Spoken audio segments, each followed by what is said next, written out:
खासदार भावना गवळी यांना आयकर विभागाने धक्का दिलेला आहे। आपल्याला माहिती यापूर्वी सुद्धा भावना गवळी यांना अशा पद्धतीने नोटीस बजावली गेलेली होती आणि आता पुन्हा एकदा आयकर विभागाने त्यांना धक्का दिलाय।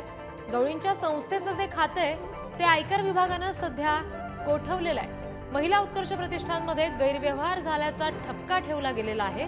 संस्थेच्या 24 कोटींच्या व्यवहाराचा हिशोब मागितला गेला होता।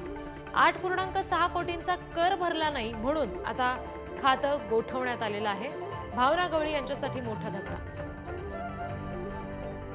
प्रतिनिधी देवानंद इंगोले यांच्याकडून अपडेट्स घेऊया। देवानंद, काय नेमका तपशील आहे या संदर्भात?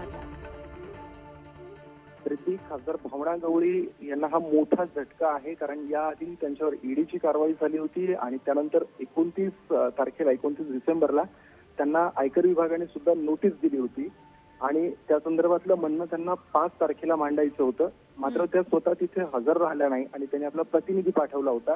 मात्र त्यांनी जे तिथे नोटीसचं उत्तर दिलेलं आहे त्यावर इन्कम टॅक्स विभाग समाधानी नाही झालेला आहे आणि त्यानंतर अखेर आता त्यांच्यावर कारवाई झालेली आहे। त्यांच्या महिला उत्कर्ष प्रतिष्ठान ही जी संस्था आहे ज्याचं त्यांनी कंपनीमध्ये रूपांतर केलेलं आहे, तर हिचे आता खाते गोठवण्यात आलेले आहेत आणि हा एक मोठा झटका त्यांना मानण्यात येतोय, कारण याचा थेट परिणाम त्यांच्या उमेदवारीवर सुद्धा होणार आहे। त्यांना उमेदवारी देताना सुद्धा याचा विचार होईल आणि नक्कीच हा एक मोठा झटका त्यांना आहे।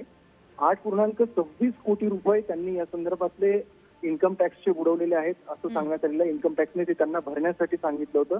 खरं तर हे प्रकरण जे आहे तर त्यामध्ये त्या भावना गवळी यांनीच एक रिसोड पोलीस स्टेशनला तक्रार दिली होती 12 मे 2020 रोजी। त्यात त्यांनी असं म्हटलं होतं की त्यांच्या संस्थेमध्ये 24 कोटी रुपयाचा अफरातफर झाला आणि त्यात 7 कोटी रुपये चोरीला गेलेले आहेत। मात्र हे जे 24 कोटी आणि 7 कोटी रुपये आहेत तर या संदर्भात त्यांनी इन्कम टॅक्स भरला नव्हता। एकीकडे त्या म्हणतात चोरीला गेले, मात्र त्या संदर्भातलं कोणतेही रेकॉर्ड त्यांनी दिलेलं नाहीये आणि इन्कम टॅक्स सुद्धा भरला नाही। त्यानंतर ही कारवाई चालू झाली होती आणि आता अखेर त्यांना त्यांची जी खाती आहेत ती गोठवण्यात आलेली आहेत आणि याचा थेट परिणाम त्यांच्या उमेदवारीवर सुद्धा होण्याची शक्यता आहे। जी देवानंद, या सगळ्या संदर्भात बोलत असताना आता पुन्हा भावना गवळी कुठे दाद मागू शकतात का, की पुन्हा परत आयकर विभागाकडून समन्स बजावलं जाऊ शकतं?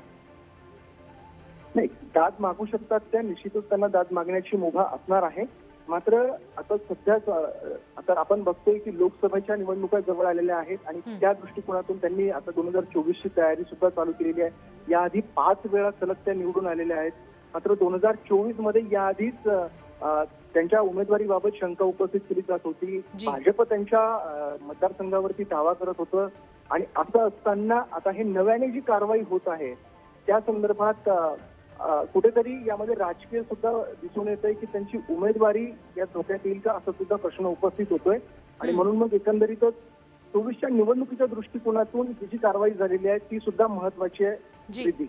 निश्चित देवानंद, धन्यवाद दिलेल्या सगळ्या तपशिलांसाठी।